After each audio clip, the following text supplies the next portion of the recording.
Buenas tardes. ¿Eres una empresa, quieres venderle al Estado, pero no sabes cómo elaborar una oferta? ¿O te ha pasado que eres integrante del comité de selección? Estás en plena evaluación y adviertes que tus postores cometen los clásicos errores. ¿Cuán importante es una oferta en el marco del proceso de contratación? Mi nombre es Roy Álvarez. Soy abogado de la Dirección Técnico-Normativa del OCE y el día de hoy vamos a desarrollar el evento denominado el ABC de la formulación y presentación de ofertas. La oferta es un elemento muy importante en el marco del proceso de contratación, no solo porque constituye una importante oportunidad de negocio por parte del proveedor, sino porque permite a la entidad tener una amplia gama de posibilidades a efectos de elegir la que tenga mejores condiciones para la entidad. El día de hoy vamos a desarrollar cómo se elabora una oferta, cuáles son los componentes tanto en la admisión, calificación y evaluación de las mismas. Vamos a ver también la posibilidad de poder corregir algún aspecto no incluido o alguna deficiencia a través de la figura de la subsanación de oferta, y al final vamos a dar algunas recomendaciones respecto de la elaboración de este importante documento. Vamos al inicio. He querido iniciar mencionando el ciclo de la contratación pública, es decir, cuál es el camino que toda compra pública debe seguir a efectos de poder abastecer de determinada necesidad a la entidad. En el ciclo de la contratación pública, que abarca principalmente actuaciones tanto en la fase preparatoria, en la fase de selección y en la fase de ejecución contractual, vamos a tener la participación de dos actores sumamente importantes. Por un lado, la entidad, aquella que requiere determinada prestación para el desarrollo de sus funciones, aquella que formula su necesidad a través de un requerimiento y que va a seleccionar en este caso, al proveedor que brinde la mejor oferta para que pueda suscribir el contrato y desarrollar las prestaciones. Y también tenemos la figura del proveedor, aquella persona natural o jurídica, nacional o extranjera, que va a desarrollar esa prestación requerida por la entidad. Entidad y proveedor van a desarrollar diversas actuaciones en el marco de este ciclo del proceso de contratación. He podido identificar algunos momentos clave que van a marcar la pauta de qué actividades desarrolla tanto la entidad como el proveedor en todo este ciclo del proceso. En primer lugar, la entidad determina su necesidad al momento en que formula su requerimiento. Ese pedido de un bien, servicio u obra que efectúa con el fin de obtener aquella prestación que le permita desarrollar sus funciones. Este requerimiento lo va a plasmar en determinados documentos, por ejemplo, cuando desarrolla la indagación de mercado. Cuando hace la indagación de mercado y cuando pone en conocimiento del mismo la necesidad que plantea, allí nace una oportunidad de negocio por parte del proveedor. En ese momento, cuando obtenga la información a través de una solicitud de cotización, por ejemplo, va a conocer cuál es la necesidad de la entidad y eventualmente puede brindar su prestación. No solamente en la figura de indagación de mercado vamos a poder conocer sobre la necesidad de la entidad, sino principalmente en el momento en que la entidad convoca el procedimiento de selección. Cuando convoca el procedimiento de selección para elegir al mejor proveedor, vamos a ver que todos, inclusive los que no tenemos la actividad de ser proveedores del Estado, podemos tomar conocimiento sobre esa necesidad. Entonces, aquí marca un primer momento, un momento en el que la entidad determina su necesidad y la pone en conocimiento de la colectividad.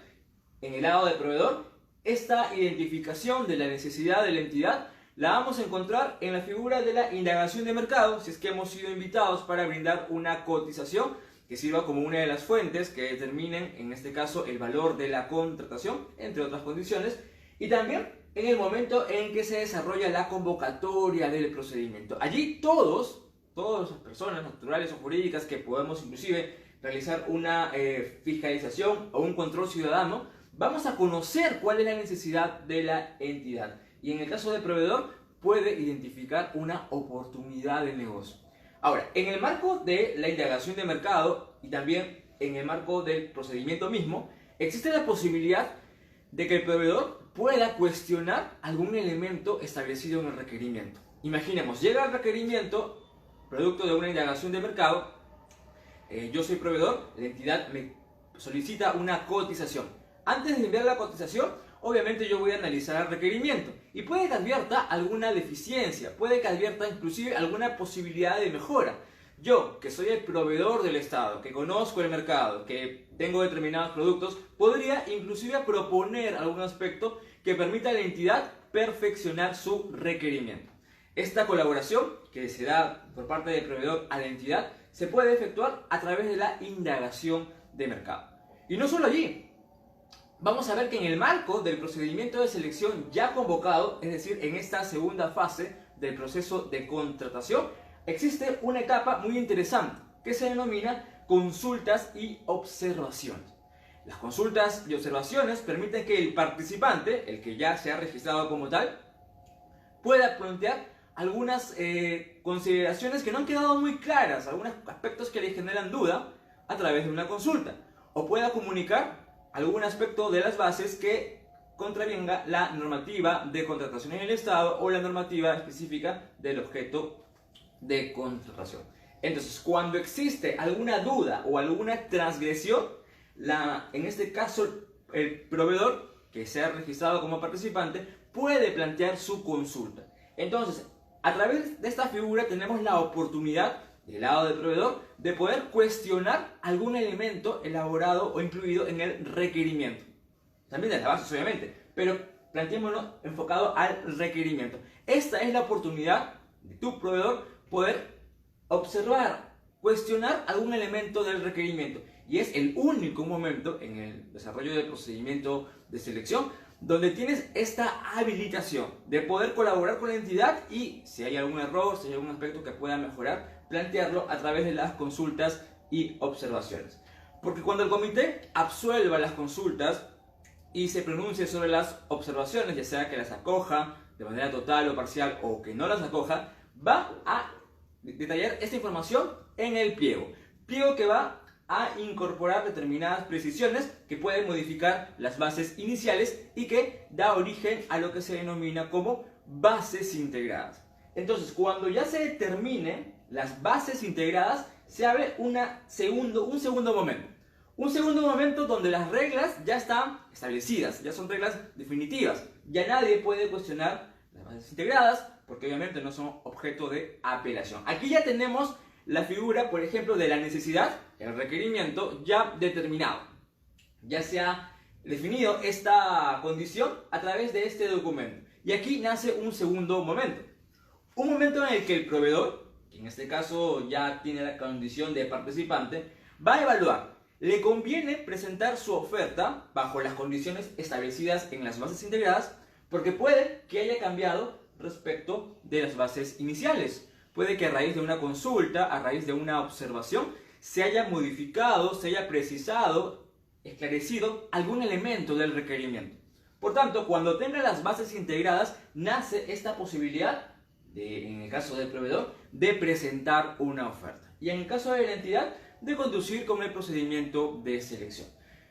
Cuando presentamos la oferta, desde el lado del proveedor, obviamente, tenemos que tener presente tres importantes elementos. Lo que corresponde a la admisión, lo que corresponde a los requisitos de calificación y lo que corresponde a los factores de evaluación. El día de hoy vamos a desarrollar cada uno de estos componentes, inclusive cuáles son los documentos que se deben presentar para acreditar alguno de estos tres elementos según el objeto de la contratación. Entonces, en este segundo momento que se inicia desde las bases integradas, el proveedor va a manifestar su intención de, en efecto, ejecutar la prestación requerida. Y esa manifestación se va a dar a través de la figura de la oferta. Oferta que obviamente va a ser evaluada en función a las condiciones establecidas en las bases, que va a dar origen a que la entidad, a través, en este caso, del comité de selección, determine cuál es la mejor oferta. Y a partir de ello, identificar a la que tenga mayor puntaje y otorgarle la buena pro.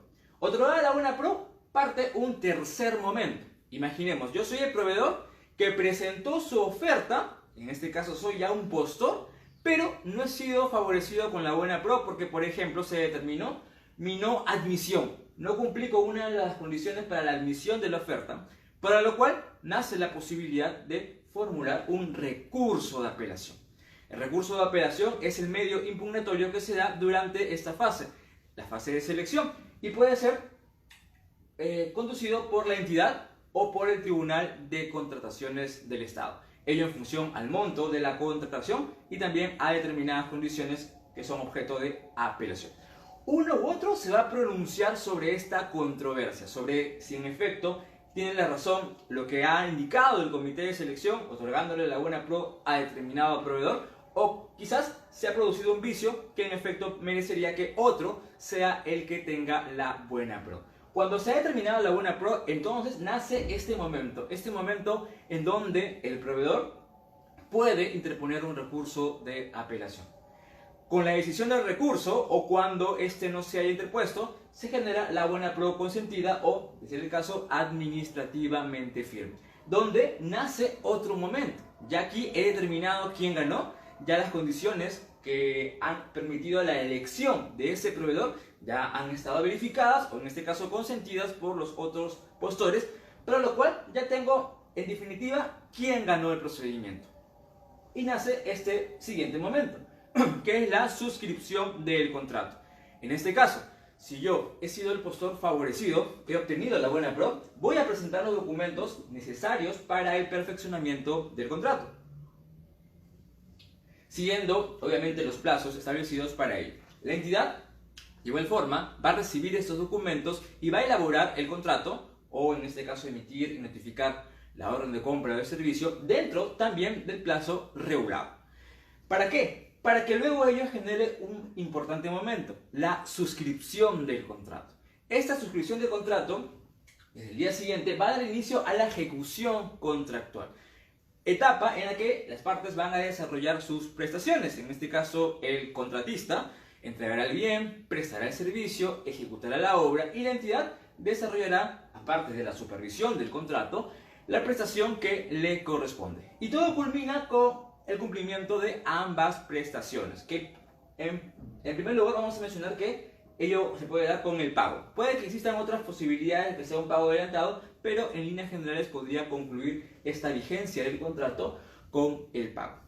Entonces, vamos a ver que en el ciclo de la contratación pública se pueden presentar estos interesantes momentos que permite una acción por parte de la entidad y también por parte del proveedor. El día de hoy vamos a referirnos a este interesante momento, al momento en donde el proveedor manifiesta su intención de ejecutar la prestación requerida por la entidad a través de este documento que es la oferta. Como hemos mencionado, toda compra pública se va a conducir sobre las fases del proceso de contratación. La primera de ellas, la fase de planificación y actuaciones preparatorias, corresponde a aquel momento en donde la entidad determina cuál es su necesidad, cuál es el bien, servicio u obra que requiere, entre otros documentos que va a gestionar a efectos de poder desarrollar la siguiente fase, fase de selección, que como su nombre dice, permite elegir la mejor oferta y con ello, en función a ello, adjudicar la buena pro y suscribir contrato con la mejor oferta, con el proveedor que haya presentado la mejor oferta, para que luego se dé inicio a la ejecución contractual, que como ya mencionamos, implica el cumplimiento de las prestaciones por parte de la entidad y por parte del contratista. Pero en estas fases del proceso de contratación vamos a identificar dos momentos muy importantes. Por un lado, la entidad cuando manifiesta su necesidad de contar con determinada prestación. Aquí existe alguien que requiere una prestación, en este caso será la entidad pública, la entidad que necesita determinado bien, servicio u obra para el cumplimiento de sus funciones, comunica su necesidad. Y esta comunicación, como habíamos mencionado, se va a dar a través del requerimiento, que puede ser inclusive empleado a través de varias formas. Figuras como la difusión de requerimiento, figuras como la indagación de mercado, permiten que los proveedores tengan conocimiento de la necesidad, inclusive antes de que se haya convocado el procedimiento. O en el propio procedimiento mismo, con la convocatoria, todos tomamos conocimiento de esta necesidad que tiene la entidad. Entonces, la otra persona que interviene en este ciclo del proceso de contratación va a ser el proveedor. El proveedor que, conociendo cuál es la necesidad de la entidad, va a evaluar si se encuentra en la posibilidad de ejecutar esta prestación. Y si determina que en efecto cumple con las condiciones, requisitos que ha establecido la entidad para el cumplimiento de esa prestación, va a manifestar su intención de desarrollar la prestación a través de un documento denominado oferta. Entonces, la oferta es un hito muy importante que marca la posibilidad de que el proveedor pueda ejecutar la prestación. Obviamente, esta oferta va a ser efectos a una evaluación, a una calificación para determinar de todos los posibles postores quién ofrece las mejores condiciones para la entidad. Entonces, en este ciclo vamos a encontrar dos interesantes momentos. En primer lugar, la necesidad de la entidad y la intención de ejecutar esa necesidad por parte del proveedor manifestada en su oferta. Aquí he podido identificar los principales momentos que se dan durante la ejecución de los clásicos procedimientos de selección. Por ejemplo, todo parte desde una convocatoria que se da a través del SEACE, donde se comunica o se publican las bases, el resumen ejecutivo y determinada información. Desde este primer momento, desde la convocatoria, todos podemos tomar conocimientos sobre la necesidad de la entidad, cuál es su requerimiento, entre otras condiciones establecidas en las bases. Todos podemos revisarlo. Es de acceso público, está en el SEACE, inclusive sin ser proveedor del Estado, uno puede revisar la necesidad de la entidad. Ahora, como les comuniqué, aquí nace la posibilidad de que el proveedor advierta una oportunidad de negocio. Si yo determino que en efecto lo que está requiriendo la entidad se ajusta a las prestaciones que yo realizo, podría válidamente brindar mi prestación a la entidad. Y para ello evalúo, ¿qué cosa? Las bases, donde voy a encontrar el requerimiento y otras condiciones. Para poder manifestar mi intención de participar en el procedimiento, para poder interactuar en alguna de estas etapas, voy a tener que necesariamente registrarme como participante. Uno es proveedor cuando ya se encuentra incluido en el Registro Nacional de Proveedores, ha cumplido determinadas condiciones y desarrolla determinadas prestaciones. Pero para poder incorporarme al procedimiento, para poder tener voz dentro del procedimiento, debo registrarme como participante.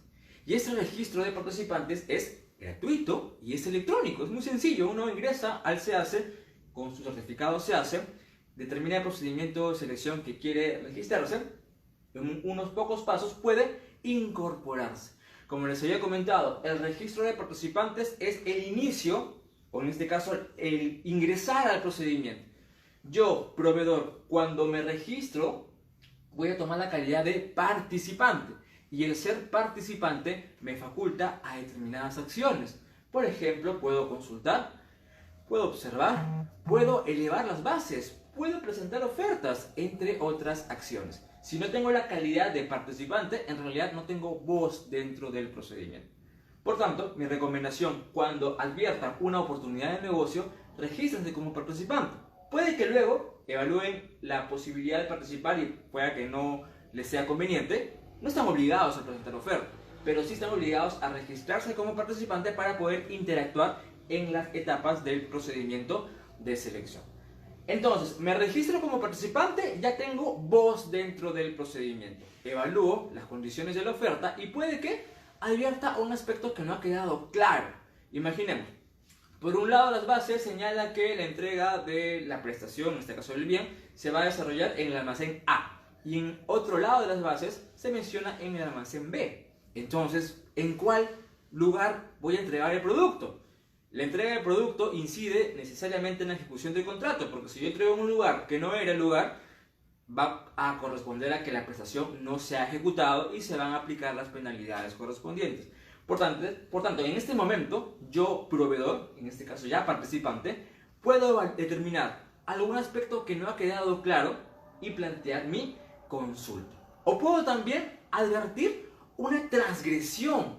Imaginemos, están colocando la necesidad de determinado bien, pero han indicado una marca, sin que ello haya merecido un proceso de estandarización. Sabemos que no podemos colocar ninguna marca, ninguna procedencia o alguna condición que oriente a determinado proveedor, salvo que tengamos la resolución que aprueba la estandarización.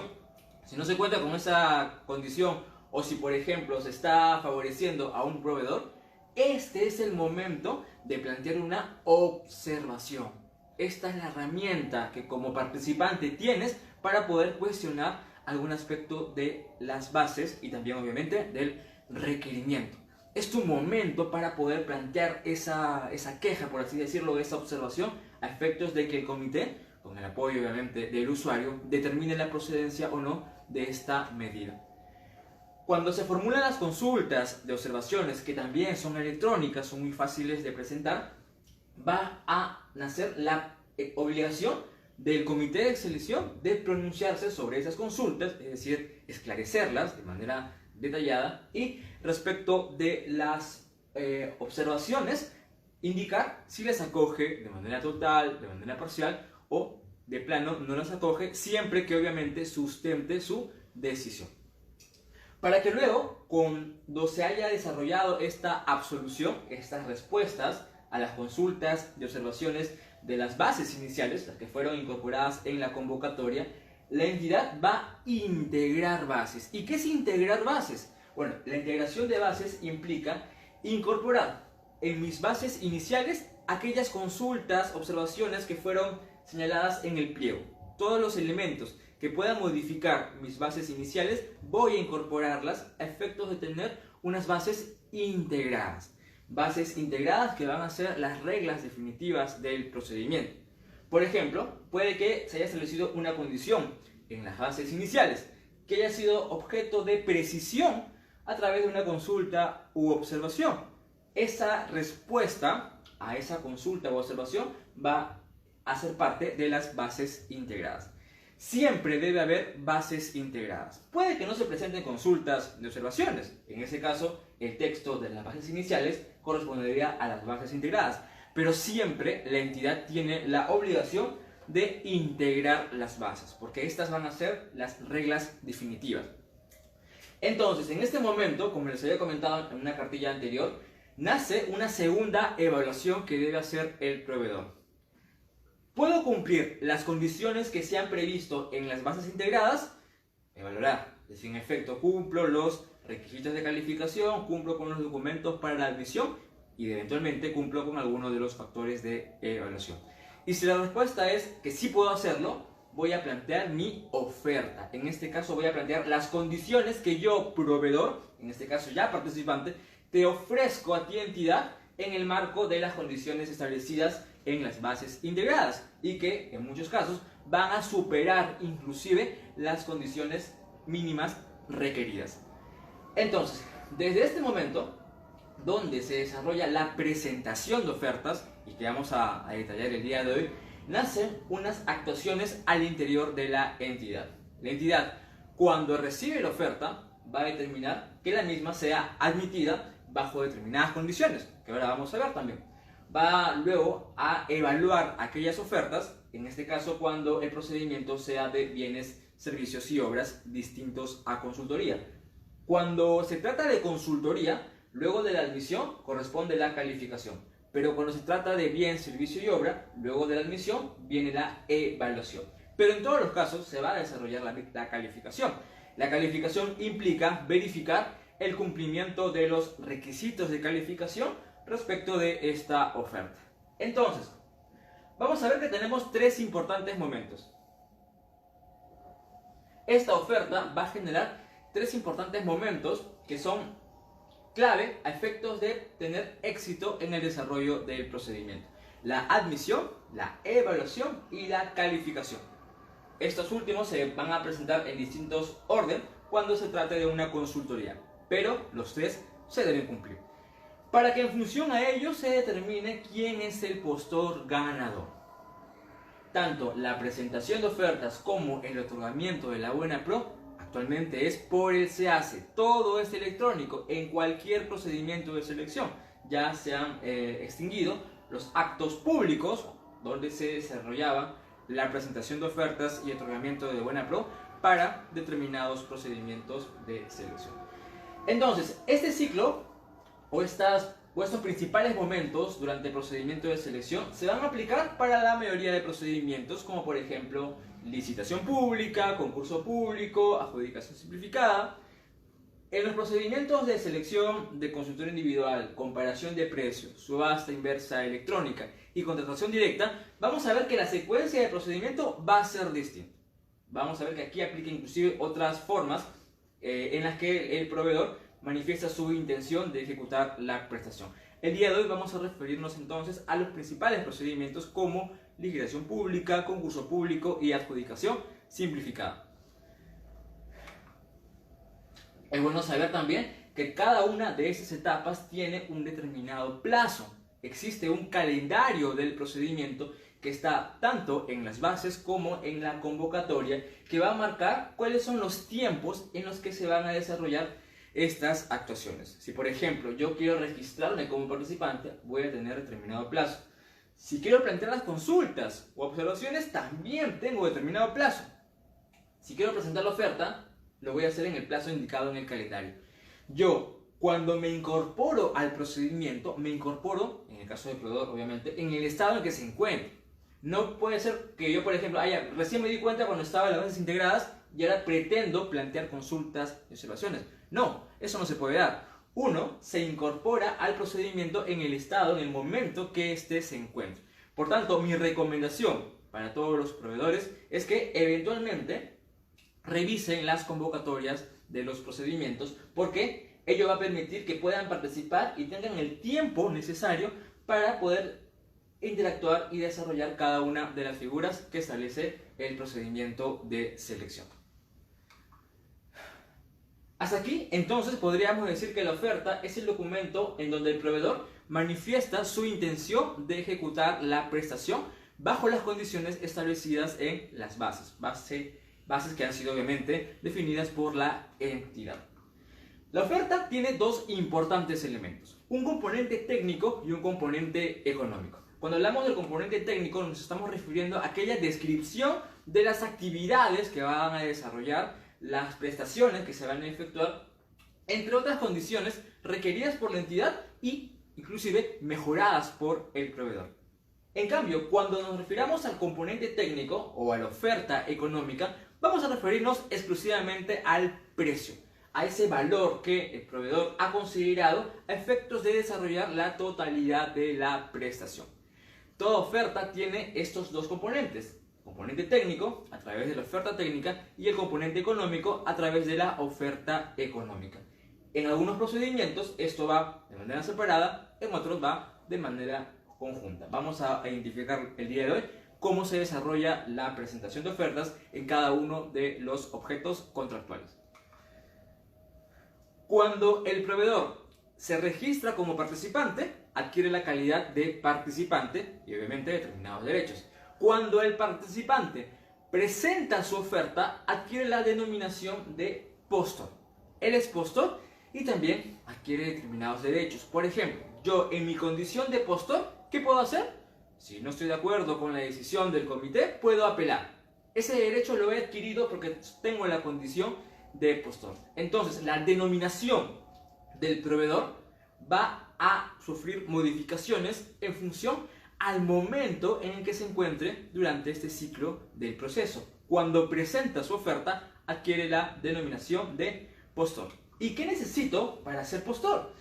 Bueno, no estar impedido para contratar, tener la inscripción vigente en el RNP y cumplir con las condiciones que se establezcan para cada objeto contractual. Puede que para desarrollar determinada prestación se requiera alguna habilitación, alguna autorización, algún requisito. En función al objeto de la contratación vamos a incorporar este tercer elemento, pero el primero y el segundo se cumple en todos los casos. Entonces, habíamos dicho que al momento de elaborar esta oferta, que es la intención que tiene el participante de ejecutar la prestación, debe tener en cuenta un elemento valioso, que son las bases integradas. Estas bases, que como habíamos dicho, van a ser las reglas definitivas, van a ser como la Biblia en el desarrollo de la contratación, porque va a definir cómo se va a ejecutar la prestación, qué condiciones qué requisitos, qué documentos debo presentar al elaborar mi oferta. Entonces les recomiendo que cuando vayan a formular una oferta, descarguen las bases integradas. Si tenían las bases iniciales y hubieron consultas y observaciones, desechen las bases iniciales. Se pueden confundir. A veces ocurre que elaboran una oferta en función a la base de la convocatoria, cuando luego algún aspecto ha sido modificado y ha sido precisado en la integración de bases. Lo que debe marcar la pauta de cómo debes elaborar tu oferta es en función a las condiciones establecidas en las bases integradas. Entonces, a partir de ello, vamos a elaborar una oferta. Ahora bien, cuando la entidad ha elaborado sus bases iniciales, que luego van a ser objetos de integración, deben ceñirse a un modelo de bases. Antes no ocurría eso, antes cada entidad hacía las bases como mejor le parecía. Para estandarizar, para uniformizar un poco ello, a través de la Directiva 1/2019 se han aprobado las bases estándar para cada objeto y tipo de procedimiento de selección. Entonces, a través de estas bases estándar, OCE determina cuál es el contenido que deben tener estos documentos y permite que la entidad pueda ajustar algunos elementos. Otros no se van a poder modificar bajo sanción de nulidad. Estas bases van a tener tres elementos importantes: una sección general, una sección específica y determinados formatos como anexos. Respecto de la sección general, van a ser disposiciones comunes al procedimiento. Este aspecto no puede modificarse. Por ejemplo, si yo voy a una adjudicación simplificada, todas las disposiciones que corresponden a ese tipo de procedimiento van a estar en la sección general. La entidad no puede modificar ni una coma de esa sección de las bases, porque esas reglas van a ser reglas comunes para el procedimiento de selección. Donde va a incorporar sus condiciones, donde va a incorporar algunas precisiones será en este segundo elemento, en la sección específica. En la sección específica vamos a encontrar tres capítulos muy importantes que marcan la pauta del contenido de la oferta. Los requisitos para la admisión de la oferta, que van a estar incluidos en el capítulo 2, los factores que van a implicar los requisitos de calificación, capítulo 3, y los factores de evaluación en el capítulo 4. Vamos a ver que cada uno de estos momentos tiene un objetivo distinto, cumple distintas exigencias, requisitos que el postor debe tenerlas en cuenta al momento en que formula su oferta. Luego vamos a tener una sección vinculada a formatos, determinados anexos, que se van a emplear en función a cada necesidad. Si por ejemplo yo, proveedor, estoy participando con un conjunto de proveedores de manera voluntaria a través de la figura de un consorcio, tendré que presentar un formato denominado promesa de consorcio. O si yo, por ejemplo, me puedo acoger a un beneficio, una bonificación adicional o quizás la exoneración del IGB, entre otra condición, voy a plantear el formato que se haya establecido. Vamos a ver que las bases tienen determinados formatos. No tiene un formato para todo. En algunos casos vamos a ver que la acreditación de determinadas condiciones se va a hacer bajo formatos que el propio proveedor va a elaborar. Vamos a ver el día de hoy en detalle cuáles son los que sí existen y cuáles son los que debe, en este caso, el proveedor elaborar a efectos de acreditar determinada condición. Entonces, cuando elaboramos la oferta, tenemos presente las bases integradas. Definitivamente bases integradas. Y dentro de esas bases vamos a identificar tanto la sección general, la sección específica y los formatos, donde va a tener mayor relevancia este elemento. La sección específica, que va a indicarnos qué necesitamos cumplir, cómo vamos a acreditar cada uno de estos elementos. Elaboración de ofertas. Si bien la oferta se va a presentar a través del SEACE, es todo electrónico, les comentaba que ya no existen los actos públicos de presentación de ofertas, ni los actos donde el proveedor tenía que ir a la entidad, ya sea a través del trámite documentario o a través de un acto público, para presentar su oferta. Ahora todos los procedimientos de selección tienen la figura de la presentación electrónica de sus ofertas y también, obviamente, de la adjudicación de la buena pro. Pero cuando se trata de procedimientos que tengan como objeto bienes, servicios en general y obras, La elaboración de oferta va a corresponder en un solo documento tanto el componente técnico y el componente económico. Oferta técnica y económica va en un solo documento cuando se refiera a bienes, servicios en general y obras. Aquí obviamente, como toda la información técnica y económica va de manera conjunta, yo de plano ya conozco las condiciones técnicas y también el precio de la oferta. En cambio, cuando estemos en un procedimiento que se refiera a consultorías, que puede ser consultoría en general o consultoría de obra, aquí vamos a ver que la oferta tiene que ser de manera separada. Por un lado, la oferta técnica, que como ya mencioné corresponde a todas las condiciones de la prestación, y la oferta económica por otro lado. La oferta económica cuando se refiere al precio. ¿Por qué? Porque vamos a ver que en estos objetos, en la consultoría de obras y en la consultoría en general, hay dos tipos de evaluación. Una evaluación técnica y una evaluación económica.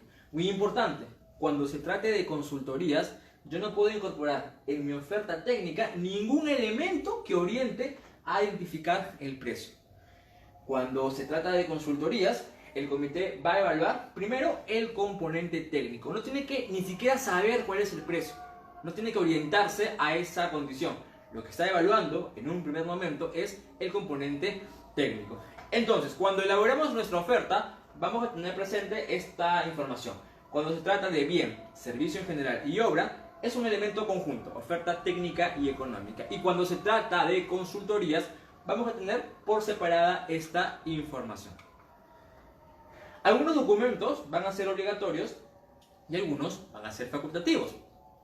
En el caso de los documentos para la admisión de la oferta, estos son obligatorios, es decir, todo postor que pretenda que su oferta sea considerada debe cumplir cada uno de los requisitos para la admisión, porque estos son de cumplimiento obligatorio. Entonces yo debo de acreditar cada uno de los documentos que establezcan las bases como medio de acreditación de estos elementos de la admisión. De igual forma, los documentos que acreditan el cumplimiento de los requisitos de calificación también son de cumplimiento obligatorio. Sí o sí tengo que cumplir cada uno de los requisitos de calificación que se hayan previsto en las bases. Tanto admisión y calificación, entonces son de cumplimiento obligatorio. Todo postor que pretenda que su oferta sea considerada tiene que cumplir. En cambio, cuando hablamos de los documentos que acreditan los factores de evaluación, esos van a ser de presentación facultativa. Obviamente aquí el participante va a evaluar, ¿puedo cumplir ese factor? ¿Me conviene cumplir ese factor?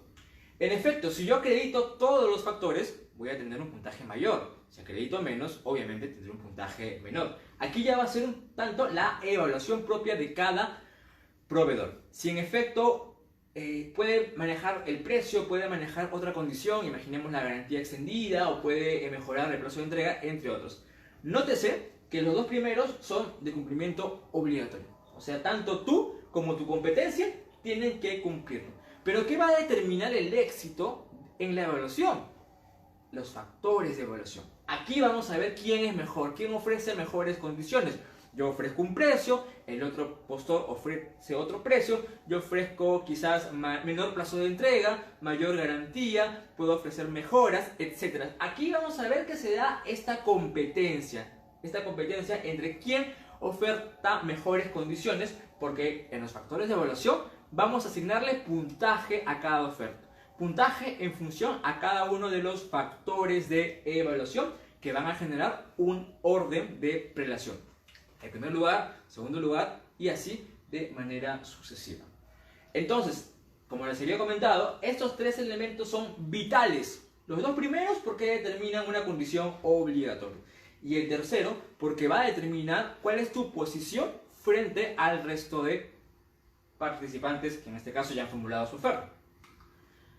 Vamos a ver que, como les había comentado, en el caso de bienes, servicios en general y obras, se presenta una oferta que contiene el componente técnico y económico. Y aquí se da una evaluación técnico-económica que va a dar un puntaje máximo de 100 puntos. En efecto, van a haber varios factores de evaluación, o puede ser uno, dependiendo si solamente fue el precio, que van a arrojar determinados puntajes. La suma de ellos, en el caso de bien, servicio en general, va a dar como resultado como máximo a 100 puntos. En cambio, cuando estemos en consultoría en general y consultoría de obra, aquí, como habíamos mencionado, por un lado se presenta la oferta técnica y luego la información económica.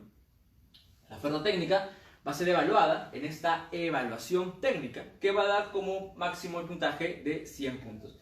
¿Para qué? Aquella oferta que haya cumplido mínimo 80 puntos pueda pasar al siguiente momento, que es la evaluación económica, que también tendrá un puntaje máximo de 100 puntos.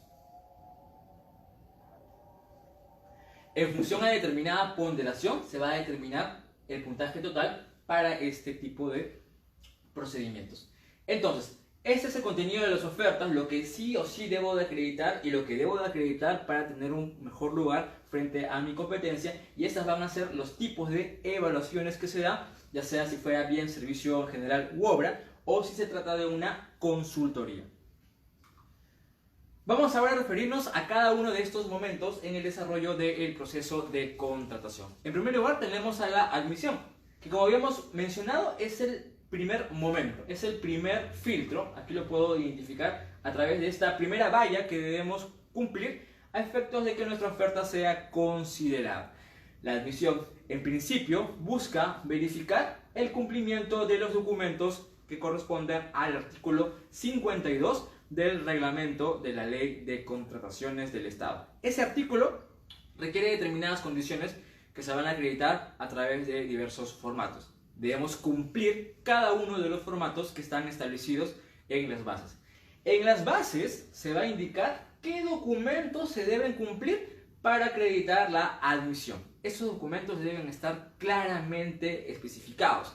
Si hay un aspecto que no ha quedado del todo claro, como les comentaba, existe la figura de las consultas y observaciones para que antes de este momento yo pueda corregir esa imprecisión y tener claro qué documento debo presentar.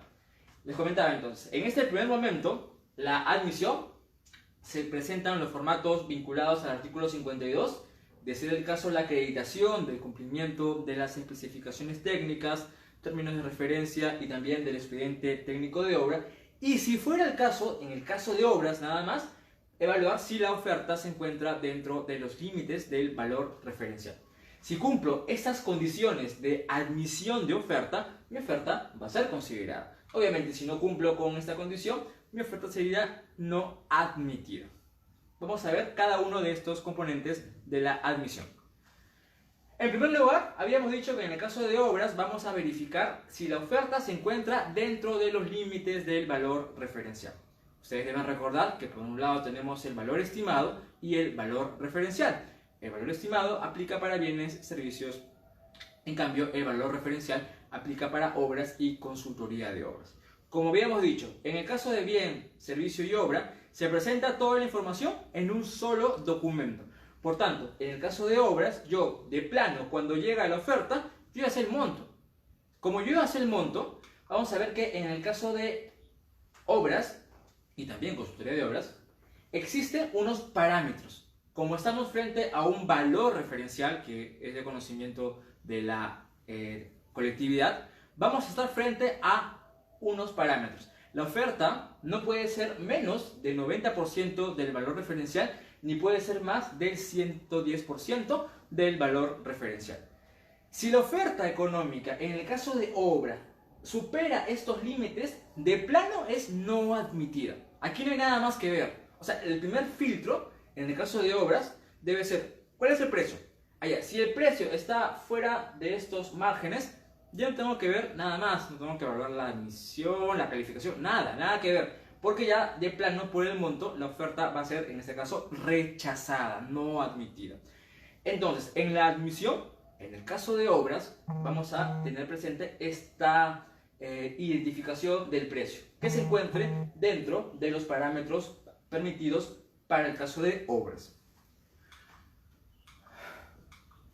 Un segundo elemento que vamos a tener presente en esta admisión es verificar cada una de las condiciones del artículo 52. Por ejemplo, la declaración jurada de datos del postor.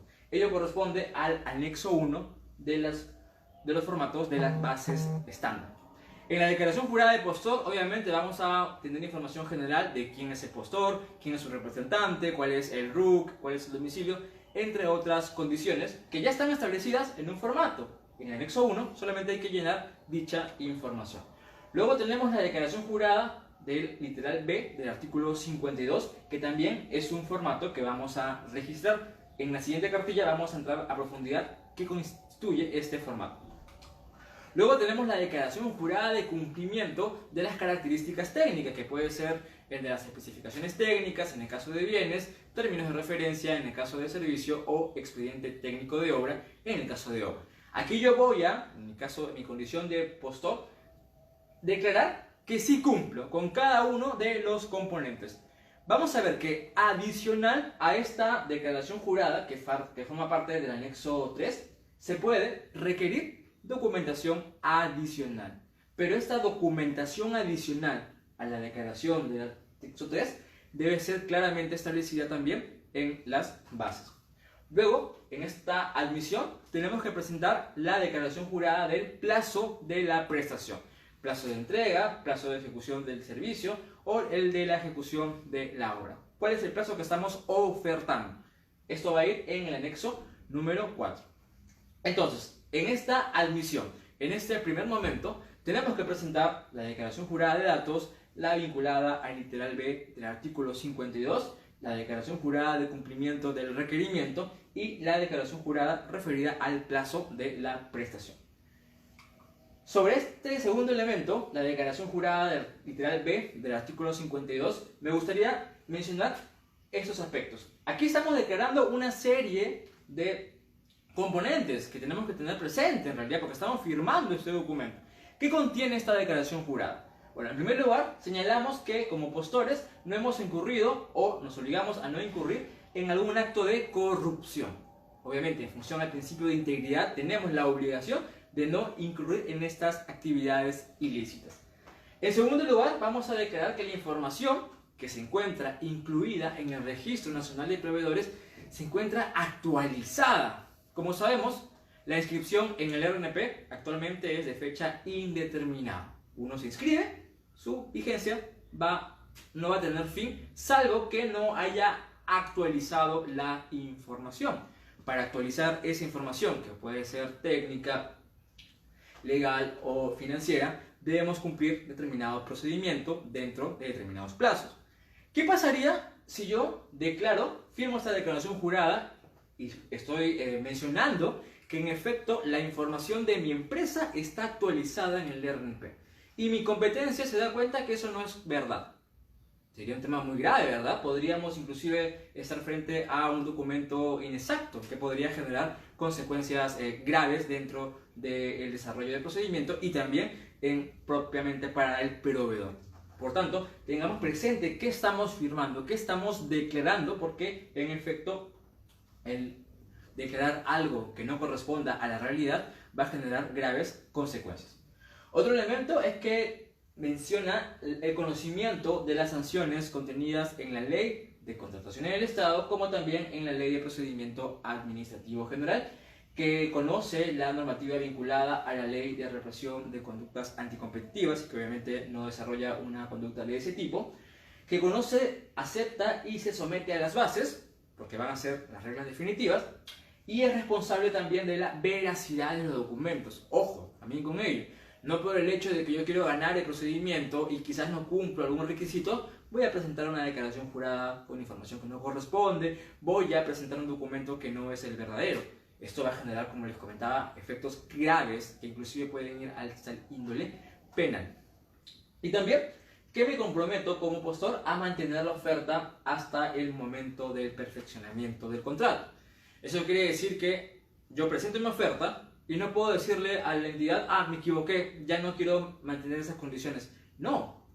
Recuerden, cuando trabajan con el Estado, hay determinados procedimientos. No es tan fácil como quizás venderlo a un privado, que las condiciones se pactan entre las partes. Aquí vamos a ver que ya hay una regulación que determina el mantener la oferta hasta la suscripción del contrato, obviamente si es que ha sido adjudicado con la buena pro. Entonces, estos elementos forman parte de la declaración jurada del literal B del artículo 52 que es parte de uno de los anexos de las bases estándar. Otros documentos que debo acompañar para la admisión es la promesa de consorcio con firma legalizada, notarialmente, de ser el caso. Si obviamente voy a través de esta figura de consorcio, presentaré el anexo 5 o el anexo 6 si se trata de consultoría en general. La carta de compromiso del personal clave con firma legalizada cuando se trate de un procedimiento cuyo objeto sea la consultoría en general. El precio de la oferta, que obviamente va a ser también objeto de evaluación y que va a determinar cuál es el monto que corresponde a la prestación. Obviamente, como habíamos mencionado, en algunos casos esto va de manera integral con las condiciones técnicas y en otros va de manera separada para una evaluación particular. ¿Qué otro elemento va dentro de esta admisión? La representación. Antes la representación era un requisito de calificación vinculada a la capacidad legal. Ahora ya no es así, sino es un documento que va dentro de la oferta. Y básicamente voy a acreditar que si soy una persona jurídica, el representante, el apoderado que presenta la oferta tiene las facultades para hacerlo. Y eso se va a dar a través de la acreditación del documento, una vigencia de poder que respalde que en efecto el que está suscribiendo la oferta, en el caso de persona jurídica, que puede ser alguno de estos, tiene las facultades para ello. En el caso de persona natural, ¿quién puede suscribir la oferta? Bueno, válidamente la persona natural. Pero si imaginemos yo presento mi oferta, puedo optar por que sea un tercero, un apoderado, quien en mi nombre presente la oferta. Si fuera ese caso, debería acompañar adicional a la copia del DNI el documento que acredite que cuenta con las facultades. Básicamente una vigencia de poder. Documento que no debe tener mayor de 30 días de emitido, a efectos de que acredite una situación real. Entonces, cuando estemos frente a la acreditación, vamos a sustentar que la persona que está suscribiendo la oferta cuenta con las facultades para ello. Les comento, en el desarrollo de la exposición he incorporado distintas resoluciones del tribunal, opiniones de la Dirección Técnico-Normativa del OCE, que permitan profundizar sobre una materia. Si por ejemplo quieren referirse a una persona que no está facultada, hay una interesante resolución, la 3056-2016 del tribunal, que pueden consultar a través de la página web del OCE. En el largo de la exposición van a encontrar distintos elementos que los dejé para que puedan un poco tener como medio de respaldo para profundizar alguna de las materias. Entonces, dentro de esta admisión vamos a también a acreditar que quien suscribe la oferta tiene las facultades para ello. Otro elemento que forma parte de la admisión es esta acreditación de cumplimiento de las especificaciones, términos de referencia, etc. Habíamos dicho que en principio hay una declaración jurada que indica que el postor cumple con las condiciones, pero adicionalmente las bases pueden exigir determinados documentos. Imaginemos una carta del fabricante, una carta del distribuidor, etc. Todos estos documentos deben estar previamente establecidos, claramente identificados en esta sección vinculada a la admisión. ¿Qué documento debo presentar? Vamos a ver que la norma dice que no se puede requerir que se presente otra declaración jurada, porque ya hay una declaración jurada. Yo no podría permitir que la entidad pretenda que yo presente otras declaraciones juradas. Eso no. Debe especificar qué tipo de documento debo de presentar a efectos de acreditar el cumplimiento. Entonces, puede ser que solo baste con la presentación del anexo 3, o puede que adicional a ese anexo se incorporen otros requisitos claramente establecidos en las bases. Bien, ahora tenemos otro momento que, como habíamos mencionado, también es de cumplimiento obligatorio, y es la calificación. ¿Qué implica? La calificación permite determinar que los postores cuentan con las capacidades necesarias para ejecutar el contrato y corresponde a verificar el cumplimiento de cada uno de los requisitos de calificación establecidos en las bases. Los requisitos de calificación deben de cumplirse en su totalidad. Cada uno de ellos deben ser acreditados a efectos de que la oferta sea calificada. Si obviamente no cumplo con alguno de ellos, mi oferta va a ser descalificada porque no he cumplido algún requisito de calificación. Aquí es simple. ¿Cumple o no cumple? Aquí no hay puntaje, aquí no hay orden de prelación, aquí solamente debo cumplir todos los requisitos incorporados en las bases. ¿Cuándo se da este momento? En el caso de las consultorías, se debe evaluar la calificación respecto de todos los postores admitidos. Imaginemos, tengo 5 postores que han presentado oferta. De los 5, solamente 4 han sido admitidos, porque uno, imaginemos, era una obra y estaba fuera de parámetro. Ya, de esos 4 admitidos, en el caso de consultorías, voy a verificar que los 4 cumplan los requisitos de calificación. En el caso de bienes y servicios, voy a verificar el cumplimiento de los requisitos de calificación solo respecto al primer y, de ser caso, el segundo lugar en el orden de prelación. Y en el caso de obras, del primero y, de ser el caso, hasta el cuarto lugar. En alguno de estos vamos a identificar entonces el cumplimiento de todos los requisitos de calificación. Como recordamos un poquito, dentro del requerimiento forman parte las características técnicas que van dentro de las especificaciones técnicas en caso de bienes, expediente técnico de obra, término de referencia en caso de servicio. Este primer elemento de requerimiento está referido al objeto de la contratación. Imaginemos, quiero este producto, voy a detallar las características que debe tener el mismo a efectos de que sea considerado por la entidad. En cambio, el segundo elemento del requerimiento, los requisitos de calificación, están referidos no al producto, sino al proveedor. ¿Quién va a ejecutar la prestación? Debe tener determinadas capacidades. Y el tercer elemento del requerimiento van a ser las condiciones contractuales. ¿Cómo se va a ejecutar esta prestación? ¿En qué plazo? ¿En qué garantía?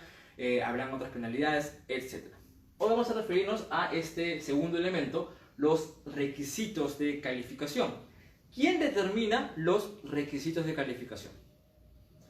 En efecto, si es parte del requerimiento y el área usuaria o el que tenga el conocimiento técnico sobre el objeto es el que elabora el requerimiento, esta área también va a elaborar los requisitos de calificación. Y dentro de ellos tenemos a la capacidad legal, la capacidad técnica profesional, la experiencia del postor y la solvencia económica.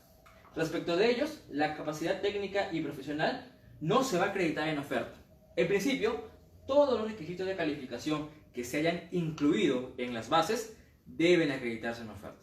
Es regla general, deben acreditarse en oferta. Pero solamente uno de ellos, la capacidad técnica y profesional respecto de obras y consultoría de obras, no se va a acreditar en oferta, sino se va a acreditar al momento del perfeccionamiento del contrato. Entonces, no todos los postores van a acreditar ello, solamente va a acreditar el postor que haya sido adjudicado con la buena pro. Y esto solamente en el caso de obras y consultoría de obras, cuando se refiera al requisito de calificación, capacidad técnica y profesional. En el caso de solvencia económica, vamos a ver que este requisito se va a aplicar solo cuando se trata de una obra desarrollada bajo el procedimiento de licitación pública.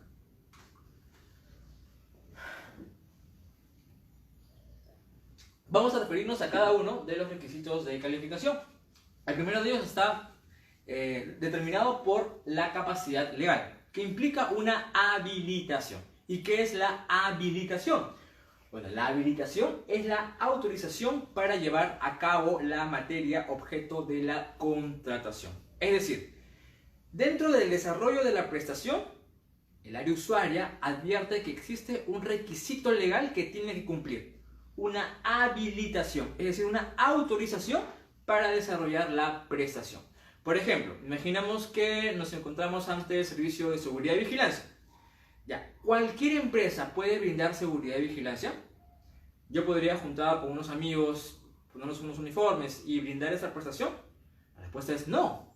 Para que una empresa pueda brindar esa prestación de vigilancia y seguridad privada, debe contar con una autorización.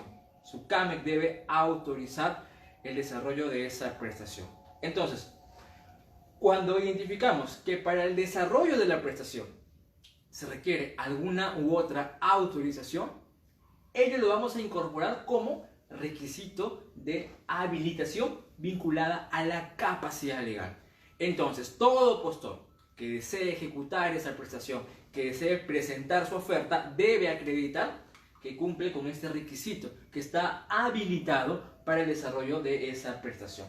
En las bases se va a incorporar cuál es el requisito y cómo se debe acreditar. Si fue el caso de SUCAMEC, bueno, acreditar con la copia de la autorización para desarrollar esta prestación.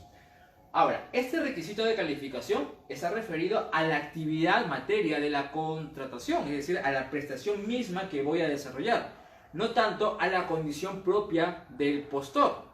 Imaginemos, ¿podría incorporar como capacidad legal el estar inscrito en el Registro Nacional de Proveedores? La respuesta es que no. El estar inscrito en el RNP es una condición para ser postor, no es un requisito de calificación. El requisito de calificación, repito, está vinculada a la prestación misma que vas a desarrollar y corresponde a que una norma habilite a poder ejecutar esa prestación. Se entiende que el área usuaria conoce la prestación que está desarrollando, por lo cual va a identificar el requisito de habilitación. Inclusive ustedes proveedores, si ven que en las bases no han incorporado algún requisito de habilitación, válidamente ustedes que conocen la materia, conocen su mercado, pueden sugerirlo, pueden comentarle a la entidad para que pueda incorporarlo dentro de los requisitos de calificación que, como mencioné, se cumplen en todos los casos. Este es el primero de ellos. Vamos a ir al segundo. El segundo está referido a la capacidad técnica o profesional, es decir, a aquel componente, ya sea material o humano, que tiene el proveedor, sus recursos. 4 elementos incorporan esta capacidad técnica profesional: equipamiento estratégico, infraestructura estratégica, calificaciones y experiencia del personal clave. Equipamiento estratégico. Para el desarrollo de la prestación necesitamos determinados equipos. Obviamente, imaginemos, quiero limpieza. En limpieza voy a requerir desde la escoba, desinfectante, lustradora, etc. Una lista de equipos. Todos son necesarios, pero alguno puede ser estratégico. Imaginemos, servicio de transporte de residuos o determinados bienes. Ya, para esa prestación voy a requerir una serie de determinados insumos, bienes, por ejemplo la carretilla o también el camión. Yo, área usuaria, podría decir, de todos estos equipos, de toda esta maquinaria que vas a emplear para el desarrollo de la prestación, identifico a uno, imaginemos, al camión, como estratégico. Ese bien me lo vas a acreditar en la oferta a efectos de verificar que tienes la capacidad técnica para desarrollar la prestación. Entonces, el equipamiento estratégico está referido a aquel bien que es sumamente relevante, porque todos son importantes, pero este es sumamente relevante para el desarrollo de la prestación y que ha sido identificado por el área usuaria. De igual forma, se puede haber incorporado un requisito vinculado a la infraestructura estratégica, es decir, este espacio que tienes que acreditar que cuentas a efectos del desarrollo de la prestación. Equipamiento o infraestructura estratégica es determinado por el usuario. Luego vamos a referirnos al personal que cuenta este postor para desarrollar la prestación. Y de todo el personal, imaginemos, limpieza. Yo requiero 100 operarios de limpieza. ¿Todos son importantes? Claro, todos son importantes, todos desarrollan una prestación. Pero todos serán estratégicos. Allí la respuesta sería no. De todo mi personal que requiero para el desarrollo de la prestación, el área usuaria puede determinar que uno u otro es estratégico, en este caso es un personal clave, que sí o sí debe tener determinadas exigencias. Y respecto de ese personal clave, que también ha sido identificado dentro de las bases, voy a exigirle determinadas calificaciones. Por ejemplo, formación académica, grado de bachiller, título profesional. Puedo requerir también determinada capacitación sobre determinada materia en un máximo de 120 horas, entre otros. Porque yo voy a determinar que en efecto el personal clave sí cumple con esta calificación. O también podría requerir determinada experiencia.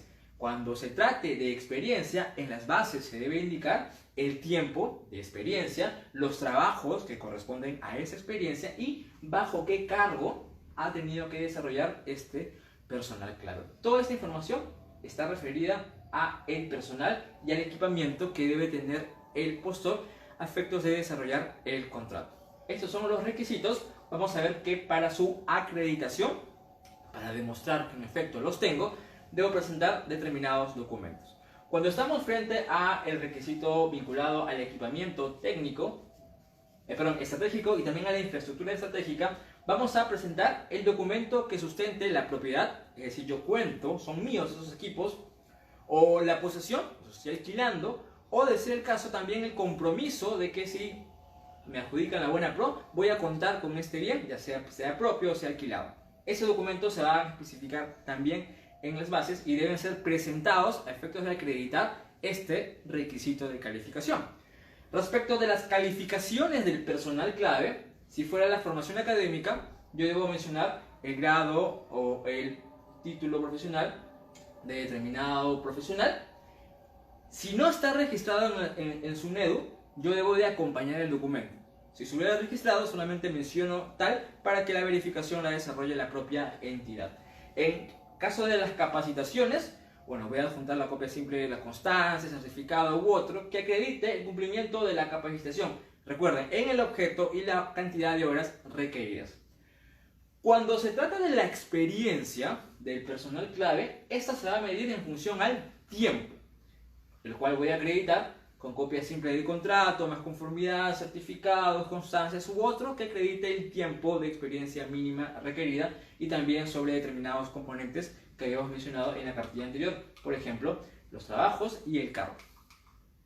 Vamos a ver que en el caso de la experiencia solo del personal clave se va a enfocar sobre el tiempo, porque el siguiente requisito de calificación va a estar referido a la experiencia, pero ya no del personal clave, sino del postor, de aquella persona que está presentando la oferta. Y la experiencia va a ser solo en la especialidad, es decir, en aquella prestación similar o idéntica a la que voy a ejecutar en el contrato.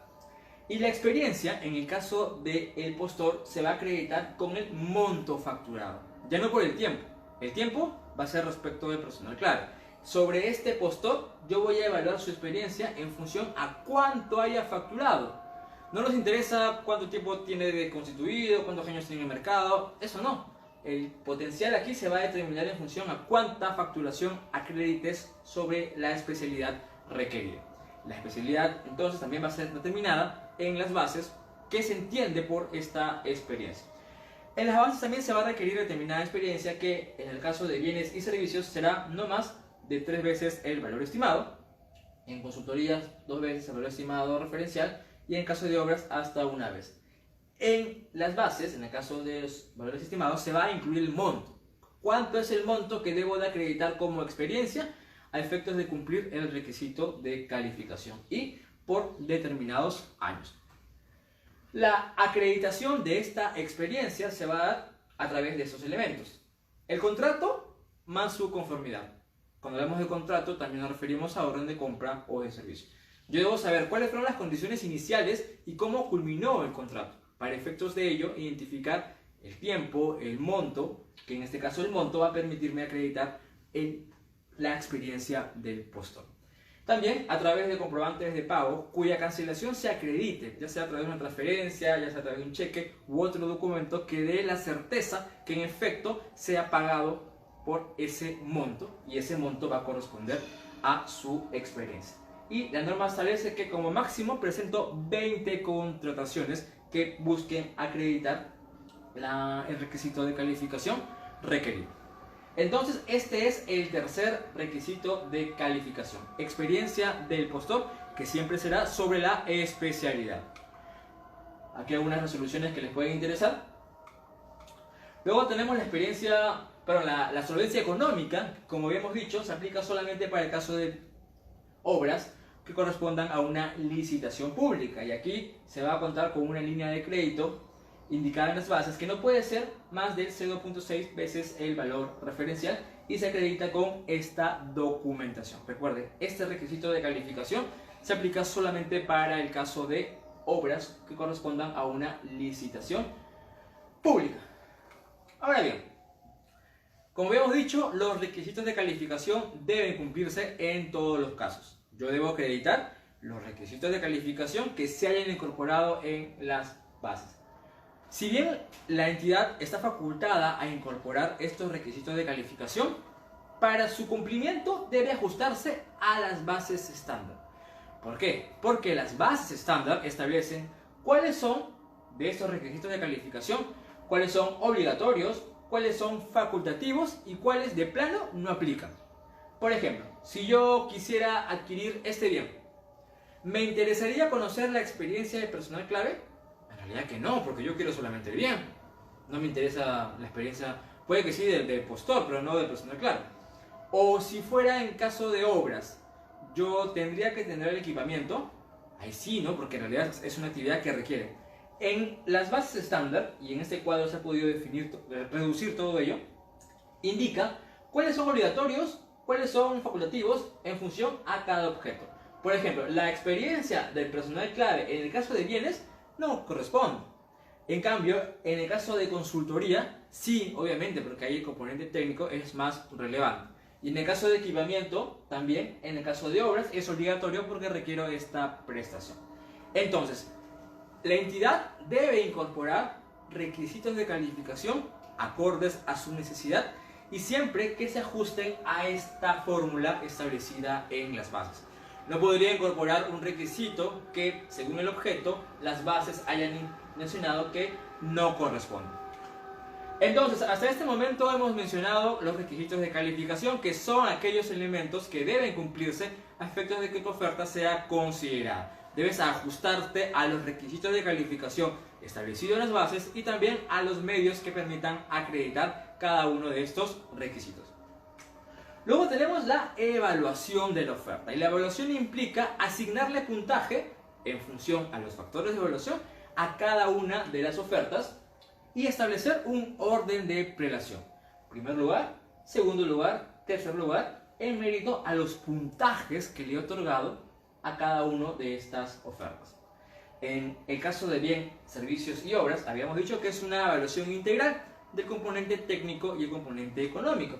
En el caso de las consultorías, la evaluación se da a través de dos momentos. Una evaluación técnica, que corresponde a 100 puntos, y una evaluación económica que corresponde a otros 100 puntos. Luego de ello se hace una ponderación y se determina el monto final de la oferta.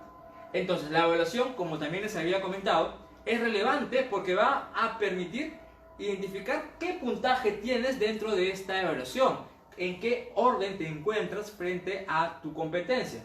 En la medida que ofertes condiciones favorables para la entidad, vas a obtener un puntaje mayor siempre que se acrediten los factores de evaluación. En el caso del precio, vamos a ver que es el factor de evaluación más importante. Inclusive, en algunos casos puede ser el único factor. En el tema de las consultorías, vamos a ver que sí se deben agregar por lo menos un factor adicional. Pero en el caso de bienes, servicios y obras, podemos considerar inclusive al precio como el único factor. Porque en efecto, si se entiende, todos cumplen con la admisión, todos cumplen con los componentes técnicos, en este caso vinculados a las condiciones del proveedor, es decir, los requisitos de calificación, todos cumplen, o sea, todos cumplen con lo mínimo. Ahora vamos a ver quién oferta mejores condiciones y el precio va a ser una de ellas. Quien me oferte, por ejemplo, el monto más bajo, va a ser merecedor al puntaje más alto. Cuando presentamos el precio, habíamos dicho que eso se va a acreditar a través del anexo número 6, que va a tener diversas formas en función al sistema de contratación que se haya empleado, suma alzada, precio unitario, etc. Para cada sistema existe un formato.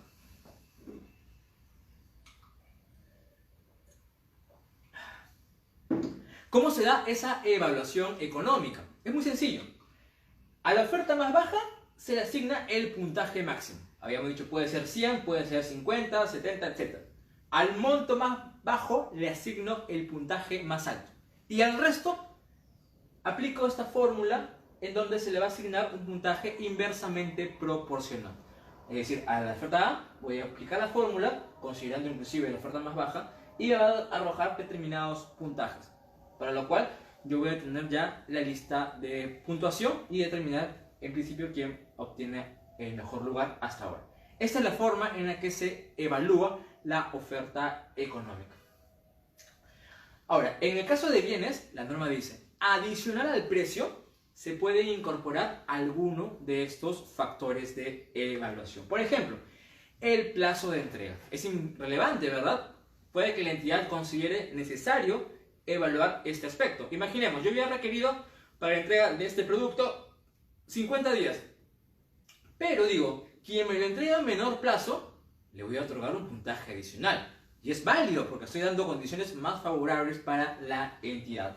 La entidad debe identificar los rangos de tiempos. Imaginemos, si el plazo de entrega era 50, ya, si me lo entregas de 49 a 40, por ejemplo, te doy un puntaje. Si es de menos, otro puntaje. Esos puntajes, esos rangos, están establecidos en las bases y van a generar, obviamente, una puntuación en la medida que yo acredite esa condición. Y eso corresponde al anexo número 4 de las bases. También se puede incorporar el factor de evaluación sostenibilidad ambiental, donde se va a pedir acreditar una práctica de listado incorporado en las bases, que puede ser, por ejemplo, certificación del sistema de gestión de responsabilidad o responsabilidad hídrica. En las bases también se va a acreditar qué documento permite verificar que en efecto cumples con este factor de evaluación. También he vinculado a la protección social y desarrollo humano a través de alguna de las prácticas que se van a establecer claramente en las bases y van a merecer también a un documento que permita su acreditación.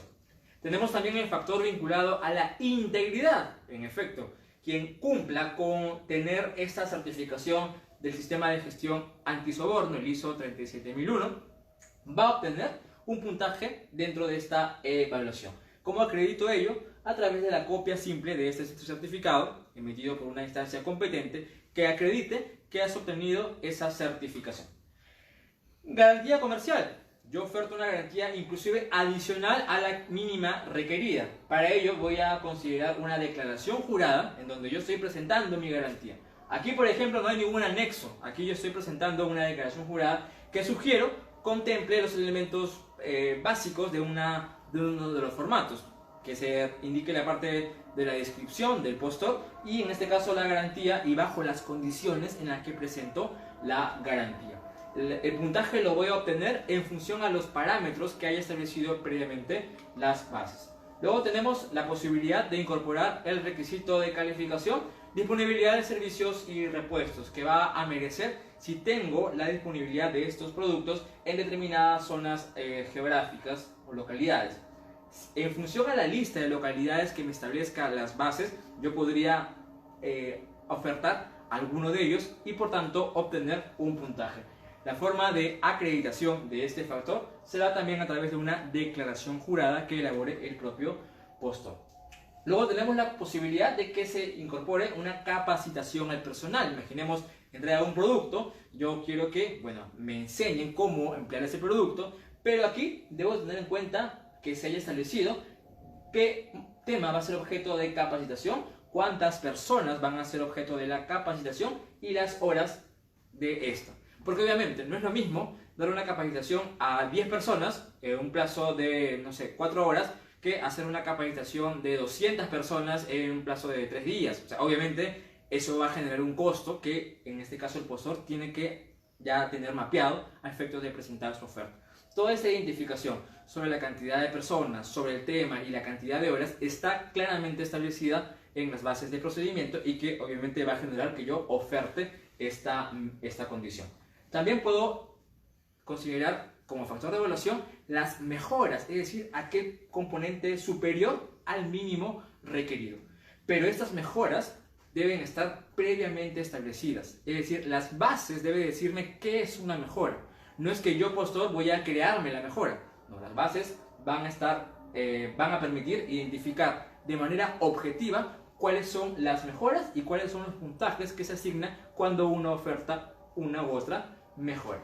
También se va a acreditar a través de una declaración jurada y, de ser el caso, un documento específico que permita acreditar que planteo esa mejora. En el caso del servicio en general, vamos a ver que adicional al precio se puede, y ojo, es puede, obviamente puede que no lo ponga, puede que sí, puede que no, se pueden acreditar los siguientes factores. Plazo de la prestación. Puede que en algunos casos, en la ejecución del servicio, sea más eficiente tener un plazo reducido. Aquí obviamente podría yo incorporar un plazo menor o mayor, dependiendo de lo que haya establecido la entidad. Y para ello se va a acreditar con la declaración jurada vinculada al plazo. También puedo incorporar el requisito sostenibilidad ambiental y social a través de alguna de estas prácticas que se van a incorporar en las bases y que van a permitir la acreditación de alguna de ellas.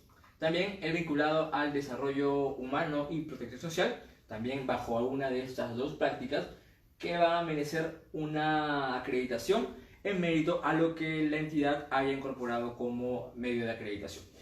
Igualmente, aquí tenemos la figura de la integridad, que también requiere la certificación de este ISO antisoborno.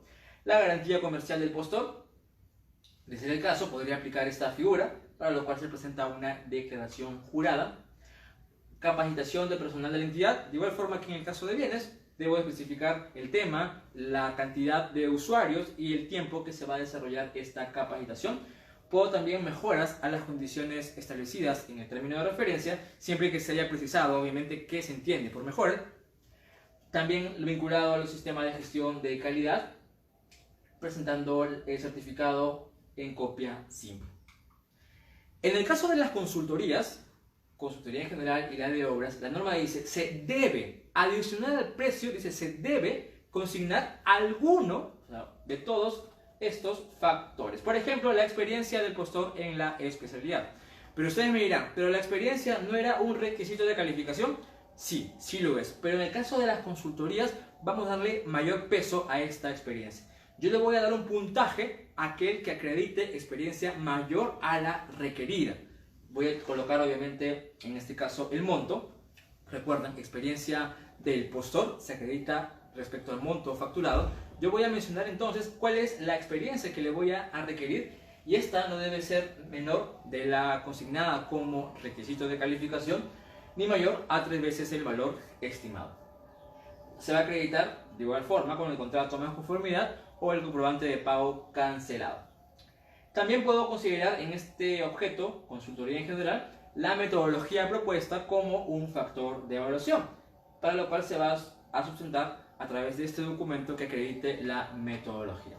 También conocimiento técnico sobre el proyecto, a través de una ayuda de memoria, capacitaciones del personal clave, ya no del postor, sino del personal, a través de la formación académica. Por ejemplo, si yo le requerí como mínimo que sea abogado, quizás puedo considerar como factor de evaluación que tenga una maestría, que tenga un doctorado, etc. O sea, es un plus al mínimo requerido, que obviamente va a corresponder a la asignación de un puntaje, y esta condición, la formación académica, de igual forma la voy a acreditar mencionándola si es que está registrado en su NEDU y si no, adjuntando el documento que acredite.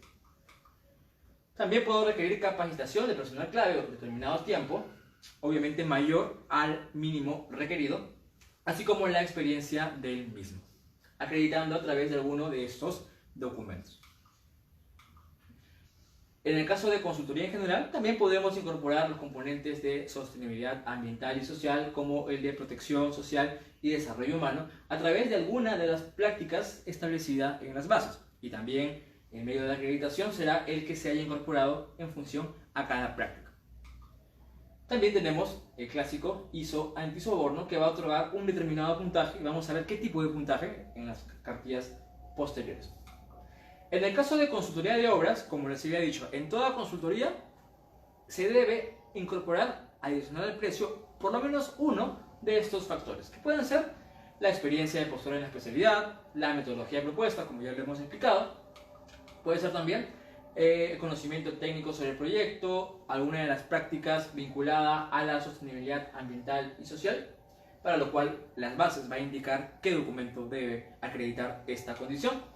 También podría ser alguno de estos elementos vinculado a la protección social y desarrollo humano a través de alguna de estas dos prácticas, o el clásico vinculado a la integridad en la contratación pública. En el caso de obras, aquí el precio puede ser el único factor, pero si se quiere se puede incorporar alguno de estos factores. Sostenibilidad ambiental y social. Aquí existe una lista más amplia de certificaciones que podrían acreditar este factor de evaluación, para lo cual se va a acompañar de cada uno de estos medios que acrediten cada factor. También puede incorporarse lo vinculado a la protección social y desarrollo humano, aquí con una certificación, el tema de la integridad y, de ser el caso, una capacitación a través de estos medios de acreditación. Entonces, en este tercer elemento, en los factores de evaluación, vamos a asignar un puntaje en función a cada uno de los requisitos de calificación que se han establecido en las bases. Este puntaje va a incorporar un orden de prelación. Primer lugar, segundo lugar, tercer lugar y así de manera sucesiva. Estos factores de evaluación son incorporados por la entidad a través del comité de selección, pero vamos a ver que la norma establece que en algunos casos esos factores tienen determinados puntajes. Por ejemplo, si yo voy a incorporar el factor vinculado a la integridad, yo voy a colocar como máximo 2 puntos. Yo no podría excederme de ese puntaje porque las propias bases han establecido esa condición. De igual forma, en algunos casos, algunos serán a elección, otros van a ser obligatorios. Aquí pueden revisar en esta cartilla, como también en esta los vinculados a las consultorías. ¿Cómo se determina el puntaje total? Simple. En el caso de bien, servicio general y obras, yo sumo cada uno de los puntajes de cada factor y me va a arrojar un puntaje total. En el caso de las consultorías, como habíamos dicho, existen dos momentos, una evaluación técnica y una evaluación económica. A la oferta que por lo menos llegue a 80 puntos en su evaluación técnica, va a merecer que pueda ir a la evaluación económica. Aquí aplico unas ponderaciones respecto a uno u otro y me determina un puntaje total, puntaje que no puede ser mayor a 100 puntos. En el caso de determinadas prestaciones, existe la posibilidad de que el postor declare que cumple una condición que le permita contar con una bonificación del 10%. Y esto se refiere a lo que comúnmente denominamos como bonificación de provincia colindante. ¿Cuándo se aplica? En la contratación de servicios y obras que se presten o ejecuten fuera de la provincia de Lima o Callao, que en el caso de servicios corresponde a un monto no mayor de 200.000 soles, en el caso de obras no supere los 900.000 soles, y siempre sea a solicitud del postor, con domicilio en la provincia donde se ejecutará la prestación o las provincias colindantes. Imaginemos, yo soy un proveedor de provincia, en determinado lugar, imaginemos Huancayo, y bueno, quiero participar en el procedimiento de servicio u obra que se va a desarrollar en esa comunidad. Si yo acredito que soy de la provincia o de la provincia colindante a donde se va a ejecutar la prestación, yo puedo obtener una bonificación del 10%, siempre que esa provincia no corresponda a Lima y Callao y se encuentre dentro de los montos establecidos para cada uno de los objetos. Y esa condición la voy a acreditar a través del anexo 10. Recapitulando, en el caso de bienes, servicios y obras, vamos a tener esta secuencia. En primer lugar, la admisión, donde hemos verificado el cumplimiento de los formatos, el cumplimiento del monto, si se trata de caso de obra, el cumplimiento de la representación y la acreditación de algún componente técnico. Todas las ofertas que cumplan con los requisitos de admisión van a ser admitidas. Y el siguiente paso para estos objetos va a ser la evaluación. Yo voy a evaluar solo aquellos que hayan sido admitidos, como les había dicho. Tengo 5. De los 5, solamente 4 fueron admitidos. Bueno, a estos 4 voy a evaluar. ¿Y cómo evalúo? Evalúo en función a los factores. La evaluación implica asignarle un puntaje a cada oferta y establecer un orden de prelación. De esos 4 que han sido admitidos, tendré primer, segundo, tercer, cuarto lugar. ¿Para qué? Para luego aplicar los requisitos de calificación. ¿Pero a quiénes? ¿A todos? No. En el caso de bienes y servicios vamos a ver que será al primer y segundo lugar. Y en el caso de obras puede ir hasta el cuarto lugar. Debo de verificar. Eso permite que, imaginemos, si tenga un proveedor que ganó la Buena Pro, pero no presenta los documentos para el contrato. ¿Qué tendría que hacer? Llamar hasta el segundo para que presente los documentos. Pero, imaginemos, solamente yo califiqué el primero, me olvidé de calificar a los otros más.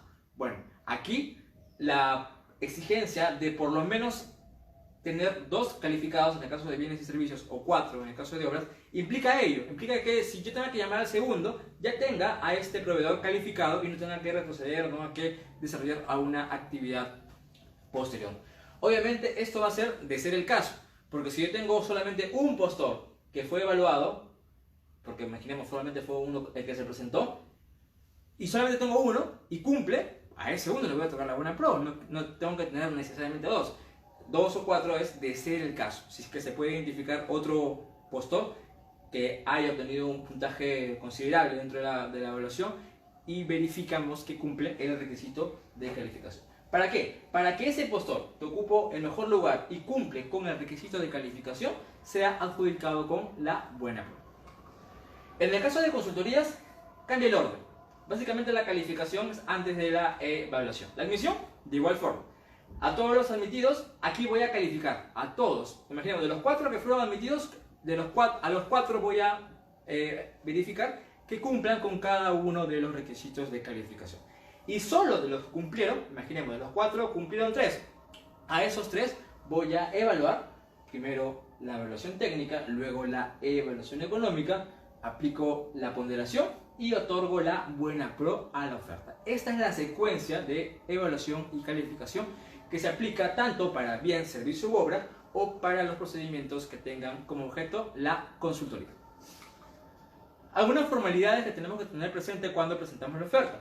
Bueno, las ofertas se presentan firmadas. Si bien es todo por el sistema, todo es electrónico, todo es por el SEACE, yo tengo que firmar la oferta. Y cuando hablamos de firmar, la norma dice firma manuscrita. No vale una firma digital, no vale un escaneado de la firma. Tienen que estar firmadas y también foliadas en cada una de estas hojas. Esta firma obviamente va a ser por el representante legal, que puede ser alguna de las personas que mencioné al inicio. El idioma de la oferta. Imaginemos, tengo un documento que acredita el cumplimiento de la característica técnica, pero está emitido en el idioma del fabricante. Imaginemos el alemán. La norma dice que, en principio, las ofertas se presentan en español, pero puede darse el caso que tenga un documento en idioma extranjero, para lo cual debo de acompañar una traducción. ¿Pero qué traducción? ¿Cualquier traducción? No. Esa traducción debe ser emitida por traductor público juramentado, bajo la normativa del Ministerio de Relaciones Exteriores, o el traductor público certificado, colegiado certificado, bajo las normas del Colegio de Traductores del Perú. La norma indica que lo que yo debo de acreditar bajo esta traducción es aquel documento que permita acreditar algo, ya sea en la admisión, en la evaluación, en la calificación. Pero toda aquella documentación que sea complementaria, es decir, no sirve para acreditar, sino para dar un mayor respaldo, esa sí no es obligatoria que esté traducida. Esa sí podría ser inclusive presentada en el idioma original. Solamente voy a acompañar la traducción y bajo estas formalidades, una de estas, emitido por uno u otro, de aquella documentación que me permita acreditar algo dentro de la evaluación y calificación. ¿Cómo se presentan las ofertas? Se presentan a través del SEACE. Juntamos el documento escaneado. Tengan en cuenta, muy importante, el horario en que van a hacer la presentación de las ofertas. Yo les recomiendo que lo hagan en la mañana para tener el tiempo de prevenir cualquier eventualidad. Si estamos esperando el final del día, la noche, el internet puede estar lento y pueda que en efecto no llegue a cargar la documentación. Recuerden siempre tener presente el plazo en el que se ejecutan estas acciones. Debo juntar el documento digitalizado que tenga cada uno de los requeridos en las bases. Hay la posibilidad de que yo presente mi oferta y me equivoqué en algo o faltó alguna documentación. En principio, debemos buscar la mayor cantidad de postores. Es uno de los principios que rige la contratación pública. Y tampoco tenemos que ceñirnos estrictamente a lo formal.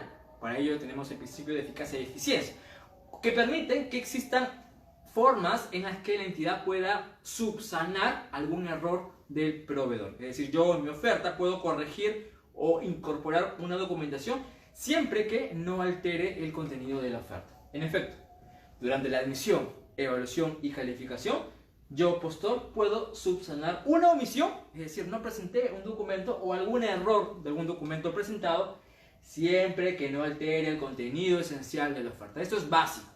O sea, puedes corregir algún error de un documento que, por ejemplo, ya tenías y que solo te olvidaste de presentarlo, pero no podrías obtener un documento posteriormente a la fecha de presentación de ofertas, porque eso sería darte un rol preferente frente a los otros postores, y obviamente no podemos desarrollar eso, ya que existe un principio de trato igualitario. Entonces, en la medida que no afecte el contenido esencial de la oferta, por ejemplo, no podría cambiar el precio, porque el precio es la esencia de la oferta. Si no afecta el contenido esencial de la oferta, sí podría modificarse. ¿Y qué puedo modificar? Errores materiales o formales. Aquí hay una opinión que desarrolla a precisión qué se entiende por cada uno de estos elementos. ¿Cuáles son los supuestos? La norma establece determinados supuestos que habilitan a, en este caso, el comité de selección, otorgarle la oportunidad de subsanar la oferta, dependiendo de quién conduzca el procedimiento, obviamente. En primer lugar, la omisión de determinada información en formatos y declaraciones juradas distintas al plazo parcial o total o al precio. En efecto, imaginemos, presenté mi formato de declaración jurada de datos del postor y me olvidé colocar el apellido del representante, la dirección de la empresa, etc. Esa información, obviamente podemos corregirla, no es trascendental, o sea, esa información puede hacer caso que se haya omitido y en función a los principios que comenté, se permite que el postor pueda corregir esa omisión, siempre que no se trate del precio ni se trate del plazo, porque obviamente el precio va a ser evaluado y también, de ser el caso, el plazo. Yo no puedo cambiar esa información, porque allí sí sería ir en contra del contenido esencial de la oferta. También puedo corregir aquella nomenclatura de procedimiento o la falta de firma o folletura. Imaginemos, el procedimiento es LP1.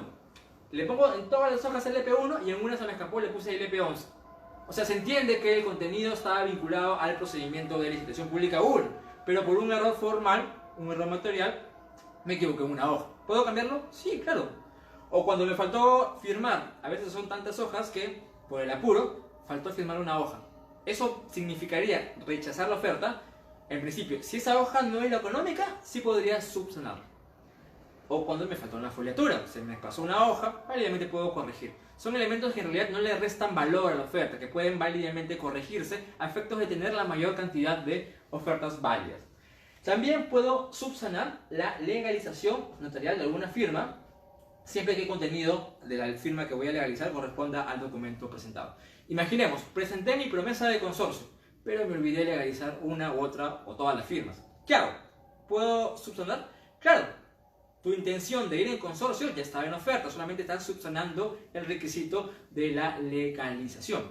No podría yo, por ejemplo, si no presenté mi documento, la promesa de consorcio, luego pretender, porque allí se estaría modificando un aspecto esencial. Lo que puedo modificar o subsanar en este caso es la legalización notarial de alguna de las firmas.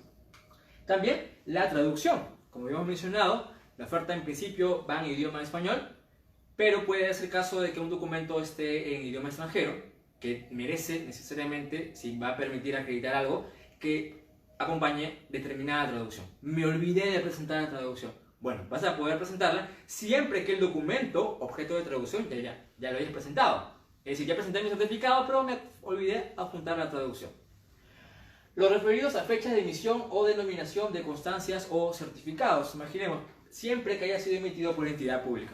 Imaginemos, presenté un registro sanitario y por error en el documento se incorporó el año de 2030. Todos sabemos que no estamos en ese año. Válidamente se puede corregir ese documento siempre que ese documento haya sido emitido por entidad pública, que le da un poco el respaldo de que ese documento en realidad es emitido por un órgano del Estado y que no hay ninguna irregularidad en el mismo.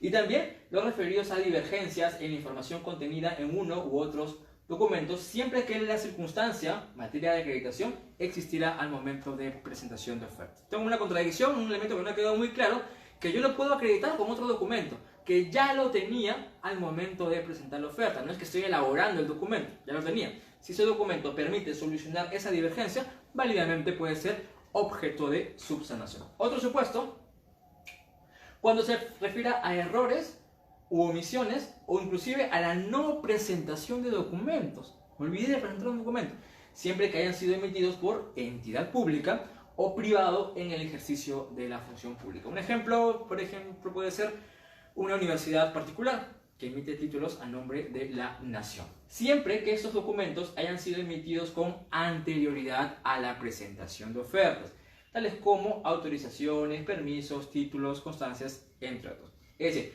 estos documentos que han sido emitidos por alguna de estas entidades, yo ya los tenía. No es que los estoy elaborando, no es que los estoy creando, no es que estaba pendiente que me los entreguen y me los entregan después de la oferta. No, yo ya los tenía, solamente que lo olvidé o lo presenté mal, lo voy a corregir. Eso es válido y en principio se permite como supuesto de subsanación.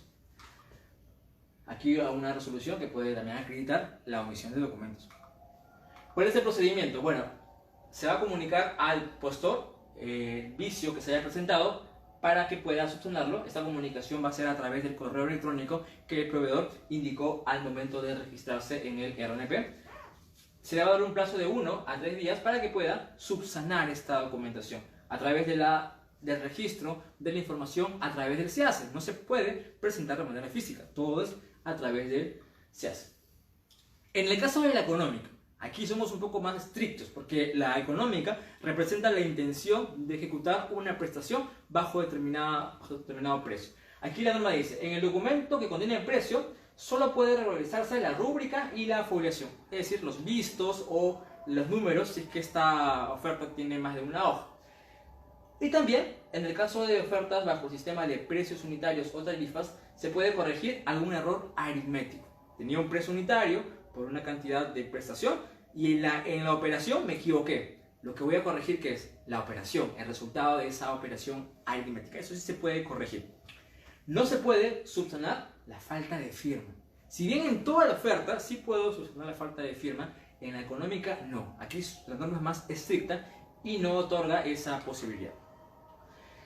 Entonces, esos tres elementos se pueden modificar: la rúbrica, foliación y los errores aritméticos, siempre que correspondan esto último a sistema de precios unitarios o de tarifas. Ahora, en el caso de la firma, no es posible corregir o subsanarla. Hemos sacado una opinión, la 67/2018, que establece la posibilidad de corregir algunos errores formales o materiales, inclusive en el contenido de la oferta económica. Por ejemplo, una dirección, un aspecto que no ha quedado muy claro, siempre que obviamente no contradiga a lo establecido en el propio reglamento. Luego de la subsanación, existe la posibilidad también que tu oferta sea rechazada por determinadas condiciones. Habíamos dicho que cuando la oferta corresponde a un valor estimado, el valor estimado, que aplica para bienes, servicios en general, consultoría en general, no es conocido por el postor. Yo cuando presento mi oferta no sé cuál es el valor estimado. Como no sé cuál es el valor, obviamente no van a haber parámetros, no hay topes. Donde sí hay topes es en el valor referencial, porque ese sí es público. Ahí yo puedo saber cuánto es el valor y obviamente saber que no puedo extenderme de esos topes. Como no hay un valor público en el caso del valor estimado, el proveedor debe ofertar lo que realmente corresponde a la prestación. Aquí lo que se busca es un sinceramiento en la oferta. Por tanto, imaginemos, el valor estimado era como 100. Yo oferté como 50. Puede que la entidad abierta es un monto muy bajo. Quizás el proveedor no ha identificado la totalidad de prestaciones. Es una oferta muy por debajo de lo requerido. Para lo cual existe esta figura del rechazo de oferta. Pero no por el hecho de que sea una oferta muy baja, la entidad de plano va a descartarte. No.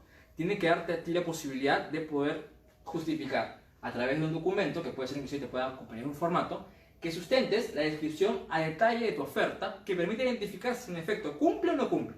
Puede que imaginemos un elemento no cumple. No había considerado tal prestación. Ah, ya, con razón, su precio es tan bajo, por lo cual, en vista de que su oferta no cumple con la totalidad de lo requerido, allí el comité va a rechazar. El comité, luego a cargo, en realidad, va a rechazar su oferta. ¿En qué otro supuesto puede rechazar la oferta? Como ya hemos dicho, en el caso de valor estimado, no hay tope mínimo, no hay tope máximo. Yo no sé cuáles son los márgenes. En el tope mínimo, hemos dicho esta posibilidad cuando sea muy bajo y cuando no acredite el cumplimiento total de la prestación. ¿Qué pasa si la oferta era como 100 y yo, como no sé obviamente el valor estimado, oferté 105? La entidad, imaginemos, yo quedé en el primer lugar. ¿La entidad podría adjudicarme la buena pro por un monto mayor al valor estimado? La respuesta es depende. Debe de hacer un determinado procedimiento previo. Si el postor que obtuvo el mejor lugar, su oferta económica, excede el valor estimado, la entidad debe hacer dos cosas. En primer lugar, buscar si cuenta con la mayor certificación presupuestal que le permita atender ese nuevo monto. Y también debe de contar con la autorización del titular de la entidad. Si tiene uno y otro, genial, le puedo otorgar la buena pro por un monto mayor al valor estimado. Si tiene uno y no tiene el otro, no va a poder hacerlo. Y si tiene ninguno de los dos, obviamente que tampoco. ¿Qué pasa si no tengo ninguno de los dos? O si no tuve uno u otro. Voy a invitar a este postor a que reduzca su oferta. Obviamente eso es voluntario. Si tú, que has quedado en el primer lugar y la entidad ha hecho la averiguación, si tiene recursos, si tiene la autorización y lamentablemente no tiene uno u otro o los dos, va a invitarte a que reduzcas tu oferta. Si tú estás de acuerdo a reducir al monto por el cual la entidad sí tiene la certificación, podrás reducir tu oferta. Si no quieres reducir y estás fuera de la certificación de la entidad, aquí aplica un rechazo de tu oferta. En el caso de las consultorías y obras, como habíamos mencionado, hay la posibilidad de conocer estos topes, por lo cual si tu oferta excede, también va a ser objeto de este rechazo de oferta. Y de igual forma, si estoy entre el 100 y el 110 y no tengo certificación adicional o no tengo la autorización del titular, e invito también a que reduzca su oferta y no lo desea hacer, allí puedo también rechazar tu oferta. Bien, algunas recomendaciones finales sobre la formulación de la oferta. En primer lugar, identifica con detenimiento la documentación que debas presentar para estos tres importantes momentos: la admisión, la calificación y la evaluación. Hemos dicho que cada uno responde a un objetivo distinto, que cada uno tiene elementos distintos que debes cumplir, en algunos casos de manera obligatoria y en algunos casos de manera facultativa, pero inclusive en este facultativo vamos a ver que en la evaluación se va a acreditar los puntajes y los órdenes, que obviamente es necesario para obtener una oferta exitosa. Debo identificar, inclusive con una lista de cotejos, qué documento necesito para acreditar cada uno. Les recomiendo que tengan su lista, que puedan verificar con un checklist que cumples con cada uno de los requisitos y con cada uno de los medios que permitan acreditar estos requisitos. Luego, ordena tu oferta a través de carátulas, separadores.